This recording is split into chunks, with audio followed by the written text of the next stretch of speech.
And we're live. Yoni Kozminski, welcome to the show, man. How are you doing? Michael, it's an absolute honor and a pleasure to be sitting down with you here. Thank you. Goodness, you can tell we've both been working with Americans for a long time because we're so overly polite. But where are you coming to us from in the world? I don't detect do I detect an Australian twang there? Tell me about where you are. So to your first point, yeah, way too much time working with and in the US. So yeah, we're being way too polite to one another. But that is an Australian accent. But I'm coming to you live from Tel Aviv, Israel. Excellent. So you're a man of a great international. Well, I guess you worked in 3 continents, right? At least, so that's pretty. Yeah, apart from Antarctica, you've covered most of them. Trying to collect passports. Yeah, amazing. Well, so today we're going to be talking about the whole thing of successful e-commerce strategy, what that even means, but also I think it's a very much abused word, strategy, right? I mean, tell me about your thoughts on that before we kick off the main podcast. Yeah, it's funny. We use scale in one of our websites as terminology. I think that outside of strategy, scale probably the most overused and least understood terms. So yeah, we could probably do a whole session on language and terminology and what's real and what isn't. But yeah. I'll let you do the driving. No, that's cool. I mean, one of the things I would say straight from the off is that people use the word strategy for something I would just call a little tactic or even a hack. I would define a hack as a tactic that is going to go away either tomorrow or within 2 months or something. There's a huge amount of that in any e-commerce space, and certainly Amazon is one of the worst spaces for that. So yeah, what we're talking about here is not little picture, is it? It's the biggest picture of the business, I guess, and often neglected because we're all busy beavering away trying to build a business, right? Or trying to actually just survive and not build a business so much as run the thing. So I guess we're talking about really working on your business, not in it, really. I'm just making a note of that, by the way. But it's also always one of those phrases that people are searching for in Google, and then you look up the stuff and people talk about it, but to actually do it is another matter altogether, isn't it? I think the term as well came from the E-Myth, if I'm not mistaken. Yes, indeed. Yeah, which is a great book, by the way. But again, it's I think I've got it very near me, and that's a physical. I've got a sort of handful of books that I really value, literally next to me on my desk. But it's one of those books where the theory of it is nice, but the implementation side is a little bit sort of vague, and it's a bit old-fashioned as well. So it's a great book to read, but I think we need some help with that. So anyone who's listening live, or if you're listening, we don't tend to publicize this with live. I'm not a social media creature, really. I try, but I love podcasts in the end. So this is going to be a live podcast recording, guys. But having said that, do post any comments, either when you're listening live, or if you catch this after it's live, quite likely, do pop any comments down, and we'll get Yoni to answer any questions that you've got as well, or we'll address them in the podcast if they come up for you. So without further ado, Yoni, you up for doing the actual podcast itself? Let's give it a shot, radio. mate. Let's go radio. Here we go. I'm into it. That's fortunate. We're both so Americanized. It's hilarious. Like, are you going to do this? Yeah, man. You should say awesome. I'm stoked. That's the only permissible language. That's the minimum level. I've become Americanized. I'm sitting here almost embarrassed. Hey, man. I do the same thing. I'm saying man, but anyway. So I must stop. You're all good, bro. Yeah. Like what? Yeah, I believe that's probably a positive thing. Right, let's do this thing. Ladles and jelly spoons, boys and girls of the internet, welcome to the 10K Collective podcast, the place to be for 6, 7 and 8-figure Amazon sellers who are rapidly becoming e-commerce sellers, not just Amazon sellers, because it's getting hot in the water out there. So today we are talking to Yoni Kozminski. We are talking about how to work on, not in your business, or rather transition to working on, I guess, and what strategy means, and actually having a plan. And there's a particular tool, the business model canvas. So Yoni, welcome to the show, man.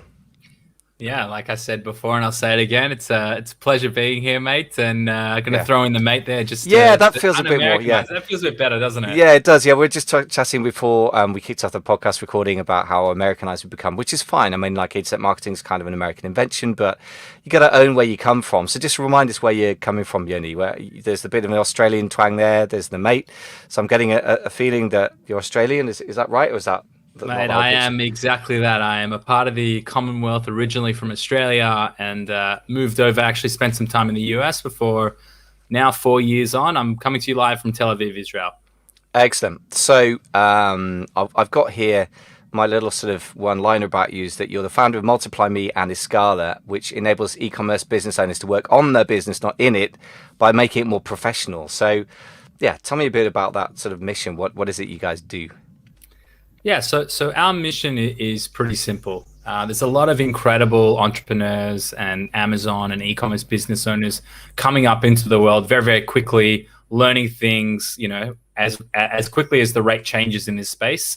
And our sole purpose is how do we help you achieve and unlock more by finding either professional talent out of the Philippines and helping with that lower cost of living work arbitrage out of the Philippines, or from our consulting solutions, how do we help build better systems to enable you, like you said, Michael, to work on your business rather than in it. So the Multiply Me bit is where you hire people. You can hire people in from the Philippines. Is that right? And yeah, okay. Absolutely. And Escala is the consulting side. Yeah, so Multiply Me as a baseline end-to-end executive search and HR function into the Philippines. So it's effectively a done for you, helping you understand the right roles, the right responsibilities, the right job description, who you actually need for your business, and then we'll do everything from sourcing that person to integrating them into your business and helping you make sure that you can run remote teams. And Escala, we effectively deploy SEAL Team 6 into your business, which is typically 2 consultants, and will help audit or assess, because audit is not a sexy word at all. So we'll assess what's happening in your business from a process perspective, and we'll effectively build you a better system, the right people, the right SOPs, training videos, documentation, and the right technology to enable that to live on, so that you're not diving deep in, day out. Great. So that sounds quite sort of corporate and complex. So I guess you've got quite a corporate background, haven't you? So tell us a little bit about your background, and then let's plunge into today's topic. But just before we do that. Yeah. So real quick, I spent 10 years in creative advertising, digital marketing. So I was the creative side of the suit life, when you talk about corporate world. So I used to work with MasterCard, Sony, Mercedes-Benz, Medtronic, large enterprise clients, delivering digital strategy, but always from smaller businesses. I was the 10th employee in Australia. We grew to about 35. I was the 15th in LA. We grew to 40. And so the whole position I've had historically is professional client services.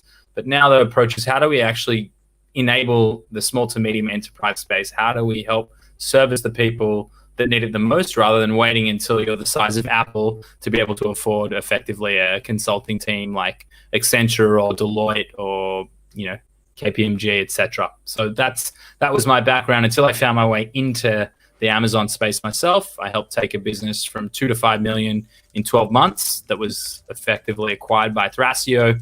And on the back of that, created these 2 solutions to enable what we did for that Amazon business for all e-commerce businesses globally. And this has just continued to roll, and the service delivery model continues to evolve, and our ability to help and, impact more lives and effectively have them doing the things that they're best at rather than the things that they're forced to do day in, day out.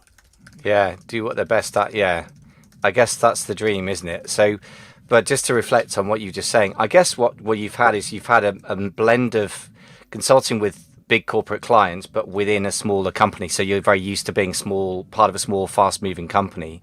And then you brought that to a very specific relevance to Amazon sellers. So that's really fantastic. Level of relevance is fantastic. So you've done what many dream of, which is to sell a business.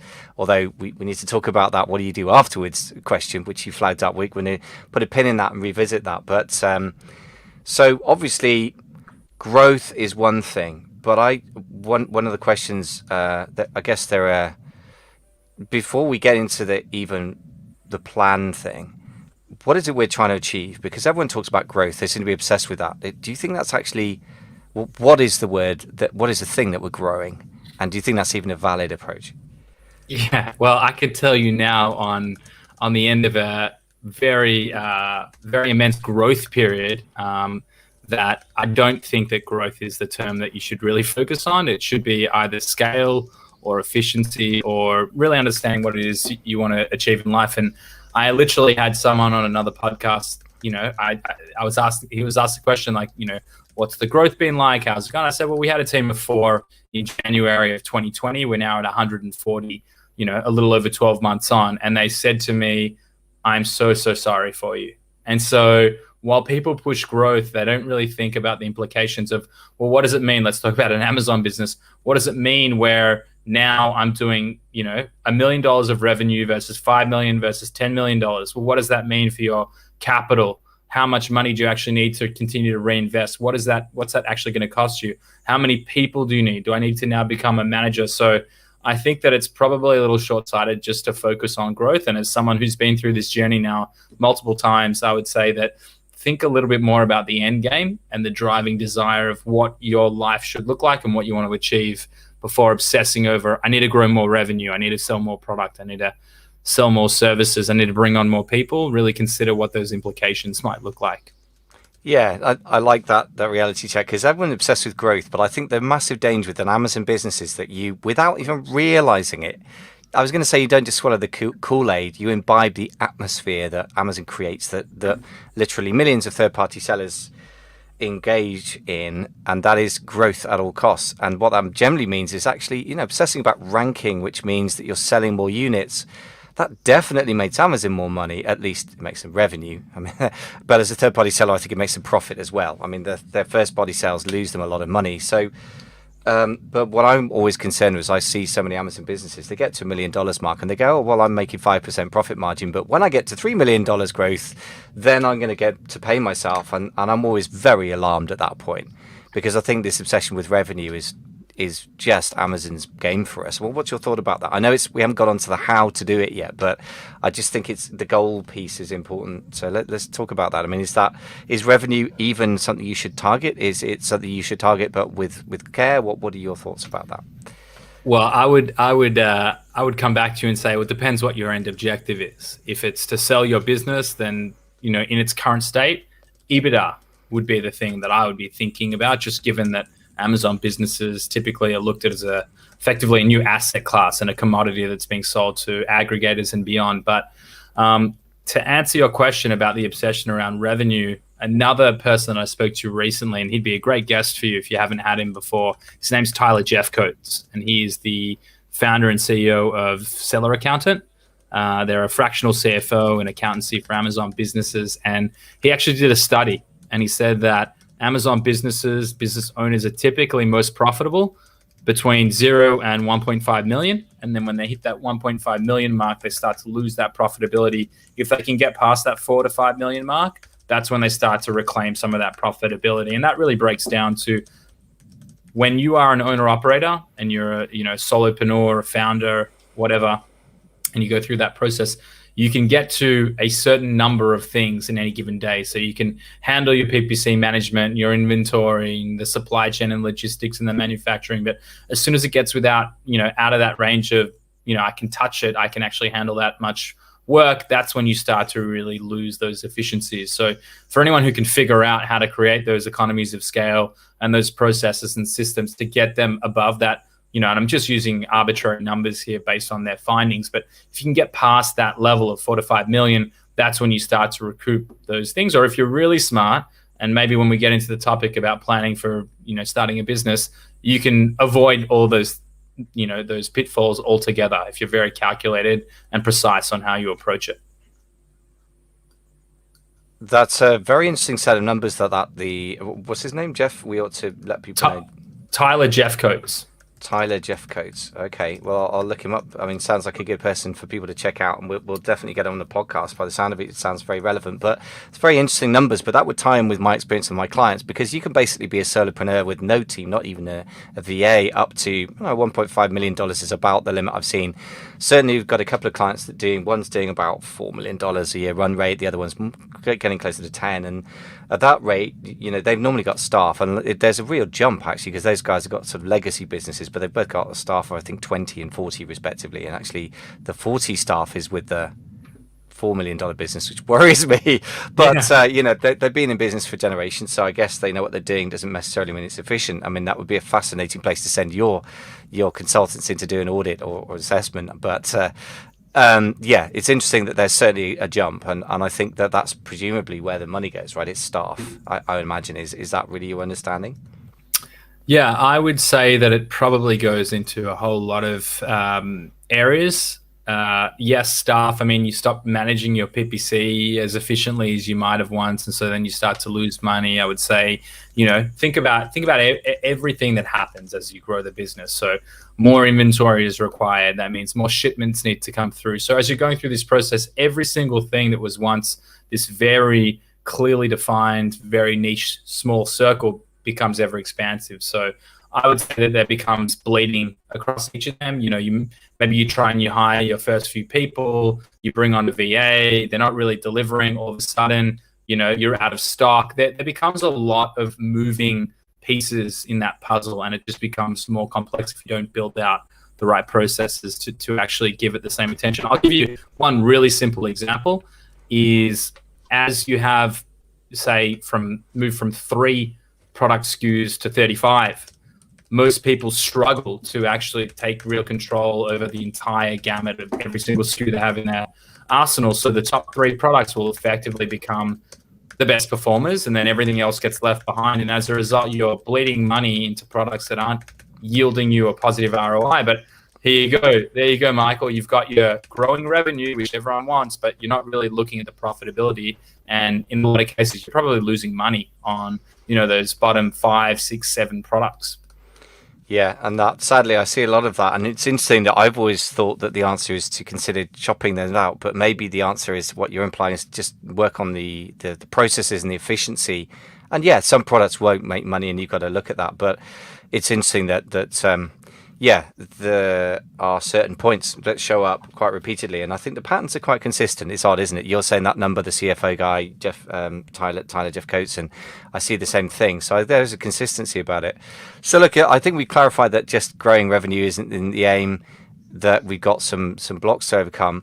I guess is planning the answer to this? I know entrepreneurs are not big fans of planning, and to some extent, the just do it Nike kind of slogan. Hopefully they're not listening to this and come after me for IP infringement here, but that idea is very, very popular. It's almost like a sort of quasi-religious belief. Why is that wrong? You mean hustle harder? Hustle harder, yeah. Why is the hustle thing so not enough?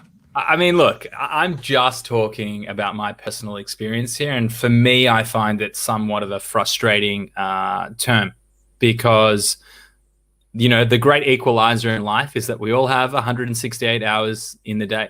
So every time someone turns around and says you're not working hard enough, well, I would argue that there's only so many hours. And if you tell me one entrepreneur who came to you and said, right, my objective was to start this business and work 225 hours a week every week,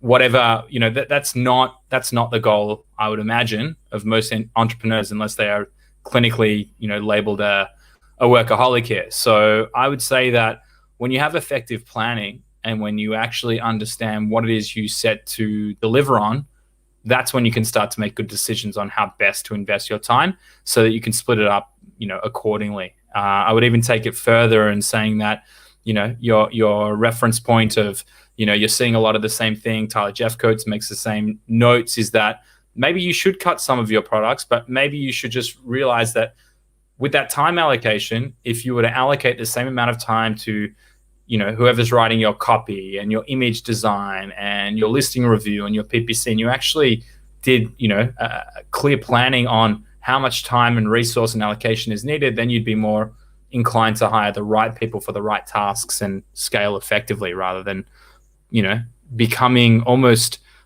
I would say, firstly being burnt out, but also, resenting the thing that you once loved so much.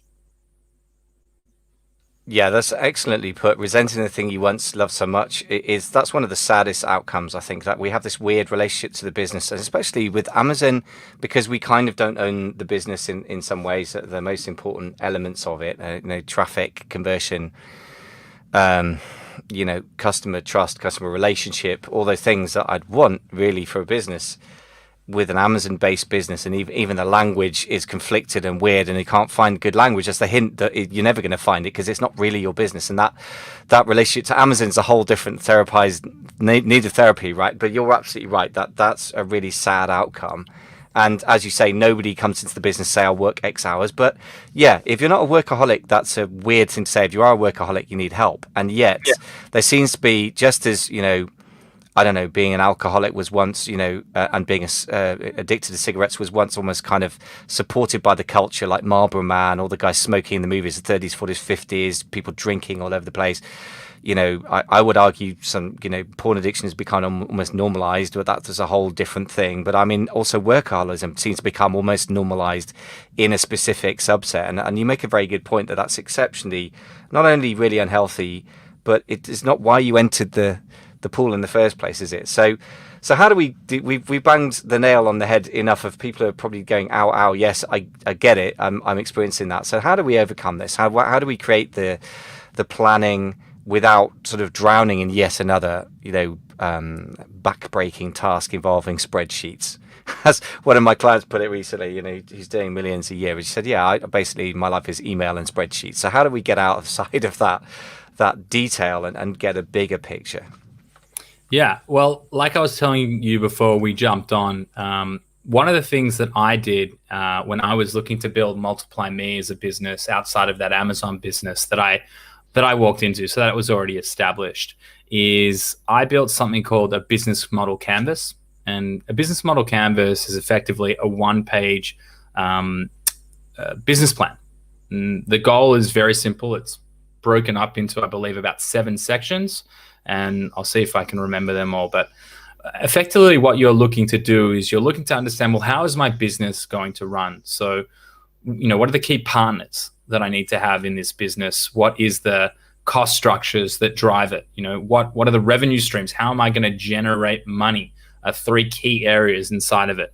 What resources do I need? What are the activities that I need to perform? I think most importantly, before you even get into any of these things around where's the revenue coming from, what are the cost structures, is what is my value proposition? So what am I bringing to market that I uniquely am delivering that my perceived customers, which customer relationships is another one, are going to add value to their lives. So for me, I'm also a huge believer in that businesses shouldn't exist to sell products. They should exist to create value. And so I think from a starting point, rather than just jumping into it and starting an Amazon business and figuring it out, like, I'll give you one hot tip. Make sure that you're doing accrual versus cash-based accounting. That's a mistake that I would say 90% of Amazon businesses who just jump into it will make. But back to business model canvas, understanding the right channels and the customer segment. So those are, I think, each of the topics here. To be totally honest, I'm reading off a business model canvas in front of me so I can say it. But those are some key things that you really need to look at is why am I creating this business? Who is this person or these people? Who are the customers that are going to want to buy into it? And, where's the profitability? Forget the long-winded Excel spreadsheets, which in my advice would come next, because you really have to understand at the end of the day. I wish that everything I was doing was not for profit and I was working at a NGO, and I think ultimately that'll become my outcome in life. But for right now, unfortunately, we live in a capitalistic world, and these are all things that you should probably consider when you start a business. Excellent. Spoken like a man in Israel, in the sense that Tel Aviv, it's funny that I know so it's slightly irrelevant, but not really, to the values that we hold. I don't want to go down a rabbit hole here, but since you referenced it, I think there's often a conflict between this kind of, and I think that's part of the hustle culture. It's a kind of, the objective is money, which is never enough. I think Freud said what everyone needs is love and work. He didn't say sex and money.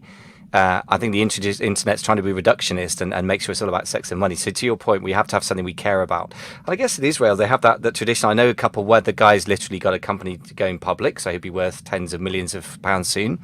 And the wife grew up in a kibbutz, which is very kind of hippie in 60s, right? So that is not, the Tel Aviv is the perfect location on the planet to sort of try and combine those two ideas, right? The high-tech startup thing and also the heart thing. But Slight digression, but what I would say is just reflecting what you're just saying. I guess what you're saying is the absolute opposite to the just do it then. So you're actually suggesting that people think before they leap, which is almost heretical. Are you even allowed to say that? The guys would be crunching through the ceiling when you go back to LA next. But joking apart, I think this is...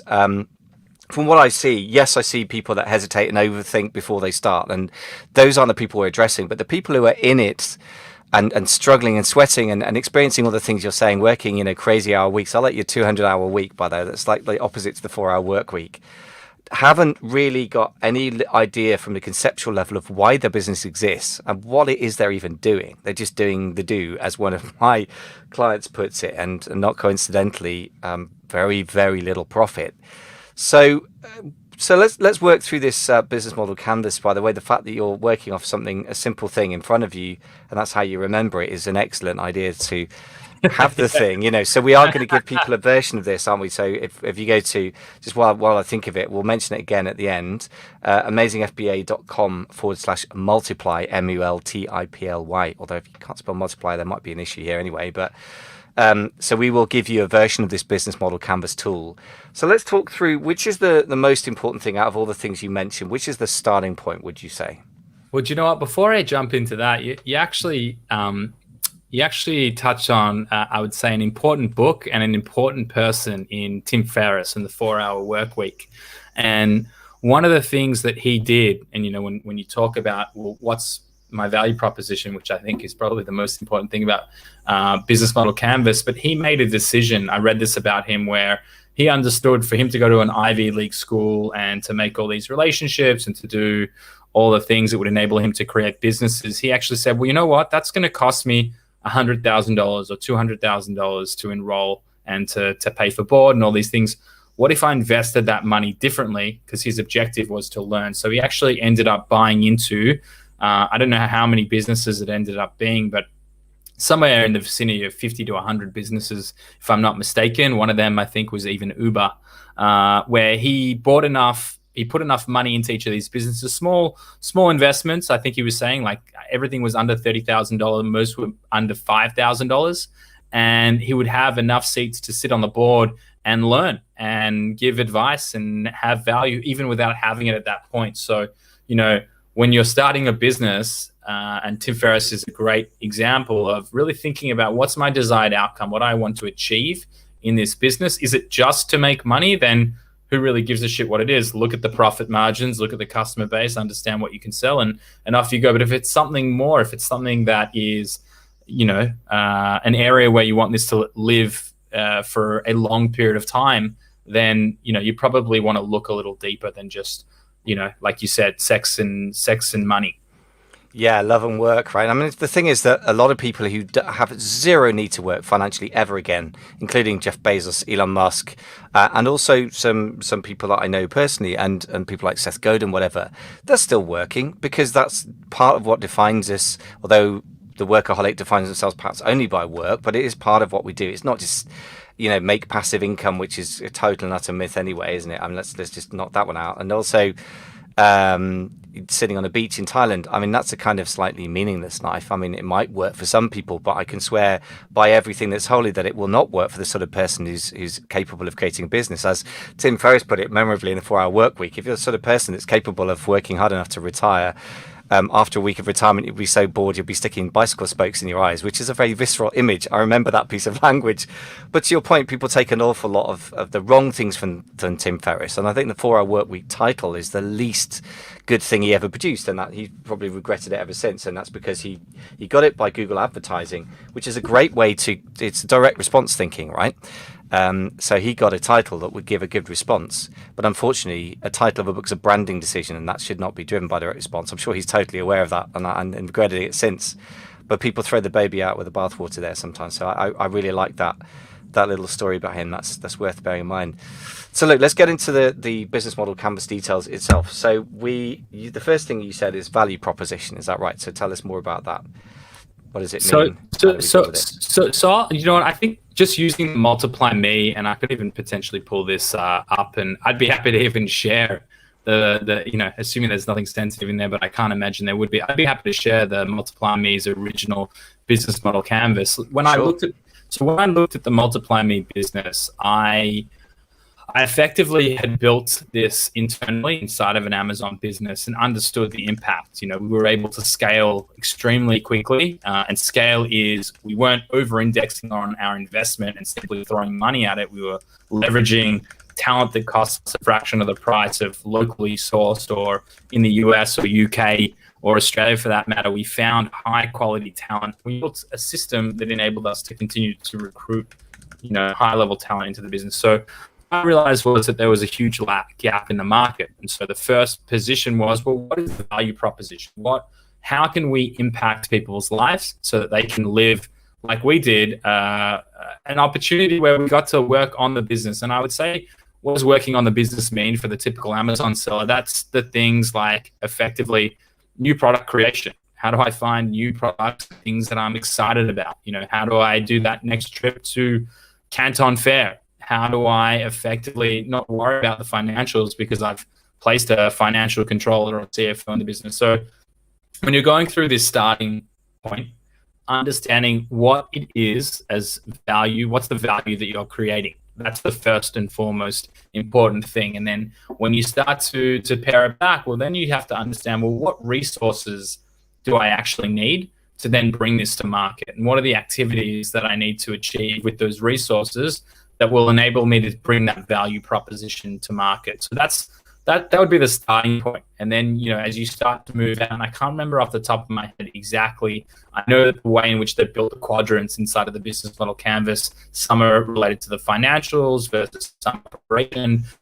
I'm not remembering off the top of my head here, but from there, once you understand what it is as a product or a service that you're delivering, and you understand who's involved and what resources you need, that's when you can start to look into, well, what does my audience look like? Relationships do I have to have with my customers, and what are the potential segments that I could feed into? Am I going to reach them? So what are the key channel partners? So if I want to break this down into an Amazon business, I have to understand specific niche that I'm going after. How big are the potential keywords? How far are we actually looking to push this product? What's the level of competition that exists? And then that's when you also start to go into the less sexy stuff, and that's what are the cost structures and where are these revenue streams actually coming from? So at a high level, that's what it looks like. Okay, cool. So let's just deal with a couple of those things. So this sounds like reasonably straightforward stuff from the high level. They're not difficult questions to ask. I guess they're hard to answer, right? But what would you say is it that stops people actually doing this? Because I'm sure that quite a few people listening will have vaguely heard of the business model canvas. But why don't people actually get down to this stuff, or what are the mistakes they do when they do? Yeah, I would say that the typical entrepreneur is trying to dive in and just say, well, we'll figure it out. We'll just keep pushing. We'll just keep pushing, and we'll see what sticks. And I could keep throwing a million cliches out to you. Fail to plan to fail. You have to have something in place in order to understand what you're measuring against. So I would say that while it's very tempting to simply just get going and run forward, I would say that the quote that exists on every one of the decks that we typically send out in our consulting practice is that it's an Abraham Lincoln quote, and it says, if I had 4 hours to chop down a tree, if I had 6 hours to chop down a tree, I'd spend the first 4 sharpening my axe. And so the whole notion of having a game plan. So when you have a business model canvas, and so they're not doing it because it's much more tempting to say, right, well, I found the product where to source it from in China or Vietnam or Thailand or wherever I'm sourcing from. I've got it to Amazon. I'm understanding where it sits. This is all good. It's with FBA. We're starting to sell. But what it doesn't allow you to do if you don't have this level of plan, and this is very baseline planning, but if you don't have that level of planning in place, then you might have rapid swings to say, right, well, this product didn't work. I'm going to start a whole new product and new shipment, new freight container. Whereas if you really track and measure and understand, well, this is the degrees in which I'm prepared to operate within, I'm making micro adjustments. I'm not sort of throwing the baby out with the bathwater, so to speak, every time things don't go to plan. You know, if you have a series of parameters from a business perspective that you operate inside of, you can make adjustments. Without a plan, you're simply flying blind. And so, yeah, to get back to it, I'm a big believer. As much as I love to be the entrepreneur and start, you know, I'm running 2 businesses here. We've got 100 and whatever team members on staff, and we're already thinking about, well, what's the next business that we're working on, and we're building technology and all these things. Every time that we're going through this process, we're still building a plan, and we're saying, well, what does success actually look like 12 months from now, 3 years from now? You know, what are we trying to achieve? Is that realistic? Is that attainable? Is that a SMART goal, specific, measurable, I forget, attainable, time, whatever. What is it? I'm just trying to remember. So specific, yeah. Measurable, appropriate, realistic, timed, I think. But people come up with a different version every year. But you're right, it's going to be the same sort of basics. Yeah, I guess, failure to plan to fail is a classic one. But also there's a British version that involves swearing, which I'll try and stay away from American cousins who seem to not like swearing, bless them. I'm always amazed at how polite Americans are compared to Brits. I'm sure that they have an idea that we're polite over here, but we're not really. But the other thing I like is that Abraham Lincoln quote. I mean, basically, I suppose what you're saying is that planning is basically sharpening your weapons, and that's actually the best use of the time, even though it doesn't feel like it. It feels like you should be hacking at a tree with a blunt piece of wood. I like that a lot. So let's transition. I've just got one more question that I wanted to ask about this. I mean, you talk about what does success look like 12 months from now, 2 years, etc. At some point, as you said, let's deal with that 3 to 5 year horizon, where it's for a lot of the people that I deal with as clients or colleagues of mine, the idea is to sell a business. But obviously, a lot of us don't really think much beyond that because it's such a big objective and the money is so attractive. I mean, you know, a 7-figure exit, which is extremely achievable for a lot of people with a healthy multiple because their business is defensible and has got a decent EBITDA or SDE, i.e. pre-tax profit, right? Whatever we're going to call it. But most people don't have a game plan for what happens after that sale, as you pointed out to me before the show. So tell me more about that. I mean, how do you even plan for that? Suddenly you're off the merry-go-round, you've gone for your 80-hour work weeks, and then tumbleweed. Yeah, so I'll tell you another great person to speak to about this topic in even greater detail, and that would be a guy by the name of Ryan Tansom, who has a podcast called Intentional Growth, if I'm not mistaken. And we sat down, we had a great chat about this. And, you know, these are a lot of the clients that I'm working with too. They're looking to exit in the next, 12, 18, 24 months. And I think one of the things that you need to consider as well, while it is super attractive to exit that business, and I would also say as well, if, the business valuations are not always going to be the same. Things shift. There's also more risk as your business grows, and with more risk becomes more liability, and more liability means that, things might not, come to fruition. So I would say that one of the important things when you're considering exit is, well, what does my life look like today? Are you drawing money from the business? I would say typically Amazon businesses, we were talking about it before, they're not drawing all that much money because it's very expensive to continue to reinvest and do larger and larger inventory runs. So that becomes an issue. One of the inhibitors for people to grow is that growth capital. How do I keep financing this? And, I've mortgaged the house. I'm taking on, all the different channels and vehicles that enable you to borrow money. But I'll say that the considerations are, well, what does my lifestyle look like today? Could I perceivably keep running this business for the next 10, 20, 30 years, to grow, even maintain and stay relevant? And I'm taking money every year and living a good life, because as soon as you sell that business, be it a huge payout or a decent payout or an enormous payout, whatever it looks like, that's the end of the honeypot right there. So you really have to think about, well, what am I going to do with that investment? You can't just simply say, right, I'm going to buy 3 Ferraris and a boat and 2 houses. You're really going to be, you're really going to need to focus on what your life looks like. So how you can invest that money. So I would say really, like, if you take anything away from this this episode, it's think about what your options look like and plan out what the next stage is. That makes sense. I like the reality check, by the way. You're not going to buy 2 Ferraris, a boat, and 2 houses. There is something about the that's a good phrase. There's something about the word million that is culturally, particularly, I guess, in America, but it's kind of like, when America sneezes, Britain catches cold, and probably the same in Australia, from what I can gather, is that the word millionaire has got such a ring to it. But that's from the 1920s. There's this thing called inflation. So a million isn't what it used to be. I mean, like, a million would probably buy a third of a house in my street here. I mean, and then, you're still got a mortgage for the rest of it, and then you got to eat, and then you don't actually have a car. So yes, it's a significant enough amount of money to be a really big goal, but weirdly not big enough to solve a lot of life's problems, right? It's just about enough for a retirement fund for 1 or 2 people, I guess, isn't it? So I guess what you're saying is it's not quite enough to live on. I mean, so how do people actually deal with this? And the clients that you've worked with, if you work with clients who've gone through an exit, and what do they actually typically do when they've actually sold an Amazon-based business, for example? Yeah, so the easiest answer to that is that, typically speaking, most people will go, again, virtually straight away.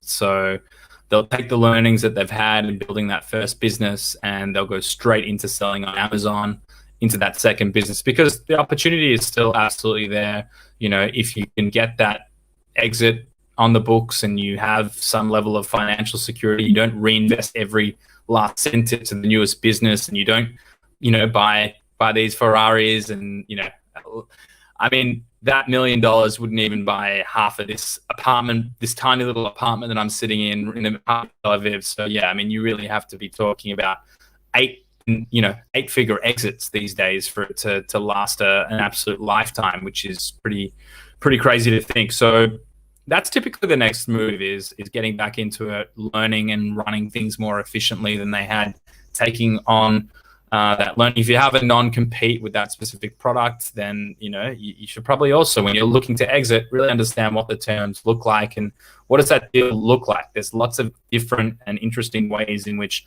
particularly the aggregators, are looking to acquire businesses. You can sell off a large portion of it and remain as product development in some instances, and continue to do what it is you've done and reap sort of the back end benefits of the growth of the business and additional product categories. So yeah, long answer for what should have just been something very simple, is they're typically jumping straight back into it, or, like we discussed before, becoming a consultant and saying, well, this is what I've achieved, this is how I can achieve it for you too, and take you through that process, which I think both very viable solutions. No, it's great. And no, I like the reality checks in there. No need to apologize for the detail. As you said, I've not heard anyone articulate that, but frankly, you need an 8-figure exit to last a lifetime, which sounds ridiculous. But when you run the numbers, if you live in anywhere with any kind of cost, I had no idea Tel Aviv was so expensive, but North London's like that. And, particularly, London full stop, New York, San Francisco, I know Sydney is just crazy, crazy expensive because the prices didn't really go down, because they didn't really have a financial crisis in 2008, right? So it's... yeah, a lot of locations in the world where you do need really serious money just to buy a flat and to sit in it without I live eating. in the fourth most expensive city on planet Earth right now, in Tel Aviv. Very interesting. I had no idea, but I mean, yeah, that goes to show that there's many, many locations in the planet where life is that expensive. And so, yeah, even if you live somewhere cheap, I guess, it comes down to personal planning, doesn't it? So I guess we ought to give you a chance to remind us what it is you do, because you've got the 2 sort of offers. So just remind me, so you got Escala and Multiply Me. So just lay out for me what the difference is and what you do for people. Yeah, so I'll keep them separate. So Escala is their is effectively, it's a management consultancy focused on process improvement, where what we do is we systemize your business, specifically in the e-commerce space. So we will come in and we will analyze, assess, we won't use the word audit again, what is happening inside of the business based on your current state processes. We'll then make a series of recommendations that might be 7, might be 27, on how do we make your company and enable it for scale or also sale. And what that looks like is typically a 2 to 4 month project, depending on the size of the business. Sometimes it can go up to 12 months, where 2 of these consultants will actually build in your optimal workflow, right tech stack that you need, the Ps, the videos, documentation. We effectively commit the business to an operating system, and it helps effectively, like we said before, remove you from any of the nuanced details inside of it, and enables you to continue to do the things you love while having a system in place. It also obviously really helps businesses set up for exit. So, based on knowledge transfer and the SOPs, if a potential acquirer can understand very clearly what it is that your business does, it becomes more attractive to additional buyers. So that's the Escala offering. Multiply Me is our end-to-end executive search and HR function in the Philippines, where we'll actually help guide you through the types of roles that you need. So rather than having, and we won't place a VA, a virtual assistant. I don't like that term by any stretch of the imagination. Actually, if anyone you speak to in my operation talks to you, they'll tell you how much I hate it, because it ruins someone's career. So we're looking for PPC specialists, inventory or logistics specialists, creative directors, designers, web developers, specialized skills that we help define the roles and responsibilities inside of the business. We'll then go and source that talent. We'll vet. We'll go through sometimes hundreds of candidates to get to a top 3. And then once, assuming one of them is the right fit, then they'll move to the onboarding stage, where we help build the KPIs and expectations. We handle the performance management ongoing. We do the the external HR function for you. So the whole objective is, how do we better integrate personnel who are, even ones that are familiar with working with remote teams, how do we make sure that it sticks and it's something that is viable? Because even if staff is significantly cheaper in the Philippines, if they're not a right fit culturally and there's an output and a service delivery, it doesn't work. So don't also look at it as, well, this is a solution to all of my problems and it's way cheaper. You also have to have that level of investment and understanding, well, I need to understand how to be a better manager in order to achieve it too. Yeah, it makes sense. And by the way, I'm not a big fan of virtual assistants for the simple reason they're not virtual, they're real people. It's just that the contact form happens to be online, but then you and I aren't virtual, we're just talking online. Everything's online now. I think that the pandemic, if nothing else, has forced everyone to stop this artificial differentiation between online and offline working, as if there's somehow it's a different mode of communication and it has its limitations, but the work is just as real. So yeah, absolutely with you. And by the way, also I've got a VA, I suppose I would call, normally just because it's lazy language and everyone gets what I mean, but an assistant in the Philippines who works with me, and I would hire her on the spot in London. In fact, I would struggle to find somebody with her work ethic in London. Not to say that in London, because it's so multinational, a lot of people can't really speak good English. Her English is superb. So there are some amazing people in the Philippines, also happen to be more affordable. But I would say amazing people is the key, to your point. And obviously that's what you guys are amazing at.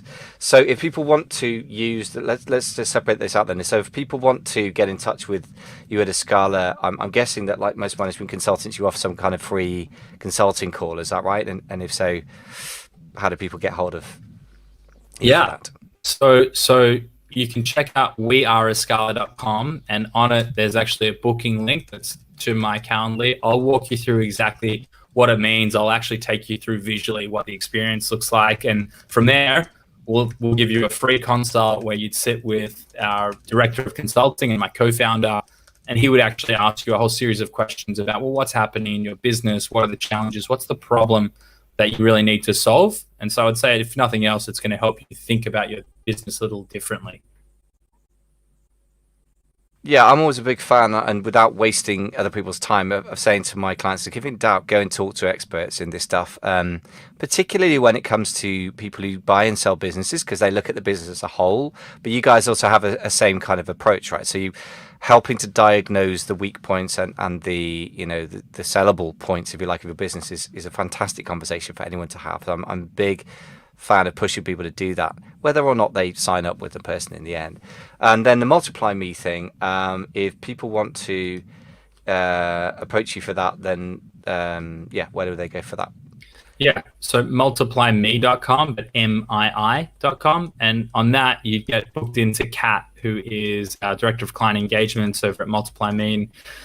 She's amazing, firstly, but she will walk you through the process. She'll also be more than happy to share any job descriptions around the roles that make sense for you as a business, so you can sort of have an insight into, well, what's a realistic accountability, responsibility, and expectation to ask of talent. Like people come and they say, we need a head of marketing, and once you sort of peel back a few questions, you realize that all they really wanted to do was drive more traffic externally to their product. And so really what you needed is a Google AdWords specialist, for example, because they didn't want to invest in building a team that's required for SEO. So she'd be happy to have that conversation with you.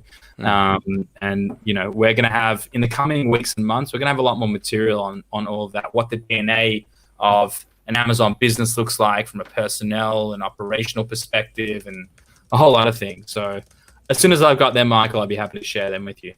Yeah, that'd be useful to have that conversation. What I would say to anyone listening is that, look, I mean, in total transparency, a lot of our guests, we have referral agreements in place.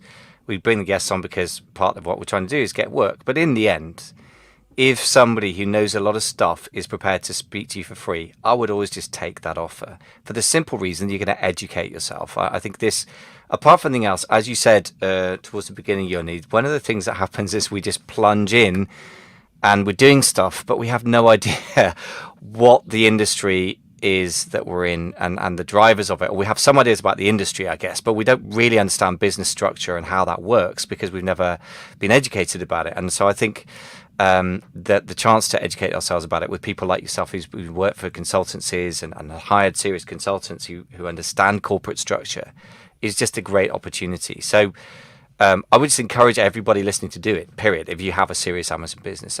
Presumably you guys will only work with businesses above a certain kind of size, or be able to help people above a certain size. I mean, who's your sort of ideal person you can help the best? Yeah, so I mean, across both businesses, the businesses we're working mostly with are the 1%ers, so they'd be sort of doing over $1 million in Amazon. But I mean, we're working with clients on the Escala side. We're working with clients, some now north of 75 million annual revenue, and we're working with probably 6 or 7 aggregators right now, helping build out their operational infrastructure too. And on the Multiply Me side, I would say that we're working with smaller clients as well than the $1 million threshold. That is more so, am I ready to actually bring someone on in a full-time capacity that's going to serve a function that I really don't want to be doing anymore, and I can afford to pay someone, anywhere from $1,200 a month to, I don't know, $2,500 a month, including all of the services, would be sort of a baseline insight. Yeah, and by the way, that's incredibly affordable for somebody of the sorts of skills that we've been discussing. So one other thing, just to sort of draw this to a close, we started and finished with the business model canvas. I fear I've taken us down a few rabbit holes here, but I think it is all part of the kind of the pieces of the puzzle that we need to put together to create a sellable business, or at least a business that somebody would want to own without going crazy. As you say, like 80-hour work weeks are probably not the title of a winning book for a good reason. Unless like Workaholics Anonymous, 80-hour work weeks, how to work your ass off and make no profit. That wouldn't sell very well, and yet that's the life a lot of us have created for ourselves. And I've been guilty of that as well. And my wife looks at me and goes, "What the heck are you doing?" And to which my response is, I can't justify this. We have to change this. So you've got a version of the business model canvas template. If you go to amazingfba.com/multiply, MULTIPLY, and just remind us what that's going to help us do, or what that consists of in simple terms. Yeah, business model canvas, simply put, helps you put your conceptual business, even if it's the product that you're looking for, into a single A4 sheet, or letterhead as they call it in the States, which will enable you to make good decisions on what does my audience look like, what's my revenue streams, who do I need, and what is my value proposition? What am I actually doing here as a business? Yeah, these are extremely important questions, and I think enables you to make good decisions is probably one of the key things that people often just miss. They just do stuff, and actually the more you want to work in management, I guess, and own an asset rather than work in it, the more you are going to earn your money by making decisions, right? Which is a very good point. Doing stuff is Overrated, I guess, is the one of the things from this podcast. Also, I know you've got a 2-year financial plan, and now I guess that it's impossible to give somebody everything they need without being a CPA. But if if somebody's needing that, what does that free tool do for you? Yeah, so that tool is something that we actually built out to plan a product launch that we had years ago inside of Amazon. So that takes you through everything from your operating expenses, your OPEXs, to your landed cost calculator. It has in a 2-year financial plan where you can actually drop inside of it examples of what your projected sales price is, your targeted A costs, knowing that at the start it's typically going to be higher, and a few assumptions that will actually give you a 2-year cash flow projection. You'll understand how much money you need to invest in the business, and you make better decisions rather than later on coming into it and saying, shit, I really needed $500,000, not $100,000. I didn't think that my PPC plus the reorders around the inventory were going to factor in at this point this quickly. Any planning tool that helps you know realistically about the cash intensity or the working capital requirements for this business and the cash flow is got my vote. So that's, if you get that, folks, at amazingfba.com/multiply, MULTIPLY. I guess I could have spelt it the same as your website, but I just thought people would be scratching their heads. So, but just to reiterate, your website is spelled MULTI. Can you spell it out for me? Yeah, multiply, like you just spelt it, but instead of the ME, it's MII. So it's multiply, MII. Good. So we dodged that bullet with amazingfba.com/multiply. We know how to spell multiply. So look, Yoni, we have so much we could discuss. I know that we didn't even get round to discussing how to grow a team in e-commerce, which, given that you've been part of scaling a team from 4 to 140 people in a year, is extraordinary. So we have to get you back on to talk about that if you're willing. But let's wrap this up here. And just last question for you then is, what question should I have asked you? Well, I would say what question should you have asked is, how do you approach the recruiting, hiring, and performance management of talent? I would say that's the question that I've actually been working very hard on to put some material to support people. So I can't give you all those answers in a quick example here, but what I will tell you is that understanding the right hiring characteristics. So what is the right person? What do they look like? Understanding the right behavioral questions, and what approaching active versus passive recruiting, and then getting prepared for your interviews at a really high level in a very short, succinct way. Those are some of the key things that I'd say that's where you should really look at when you're getting ready. Don't just walk into an interview and expect that you'll have all the answers or the right answers if you haven't planned for it. There you go, wrapping it all in together. I can certainly say from my experience of hiring, I was going to say VA, but a general assistant, I suppose. I guess they're content marketing assistant. Yeah, general assistant, executive assistant is probably a better term. The traditional thing would be a PA, as in a personal assistant. I guess people use VA because it sounds like PA, but the virtual piece kind of implies out of sight, out of mind, and that's dangerous thinking, isn't it? But I can certainly say, as a rank amateur, when I started with this, my first interview was a total car crash, and I remember going away thinking, wow, Mike, so for somebody who's interviewed a ton of people for a podcast, that was shockingly bad. And I sat down and I went through it with an HR professional, and my next one was better. But the point is, it is an absolutely new skill set. So we'll have to get back on to talk about that. But obviously, this could be the longest podcast in history if we do any more about that. And I've got to make it absorbable for busy Amazon sellers and e-commerce sellers. But it just remains for me to say a big thank you for making us think about the big picture. And I really love the message of the hustle culture is not the way to go. And I think anyone who's burnt themselves out for more than a year, never mind several, in this area, can absolutely attest to that. So the business model canvas thinking is really helpful gift to give people to hopefully get back some time and get what they want without going nuts. So Yoni, many thanks for coming on the show. Thanks for having me, and I hope people listening at home got some value out of it. Great. Well, that's the end of the podcast, folks. And just check if there's any other sort of questions that have come in on the StreamYards. So yeah, looks like that's it from us. If you've got any other questions, if you're watching this on YouTube, then you are ahead of the game, YouTube or Facebook, because the podcast itself won't be coming out for about another month or so. Then do pop any questions in the comments below, and Yoni or I will get in there and answer them. But meanwhile, thanks very much for watching, and stay tuned.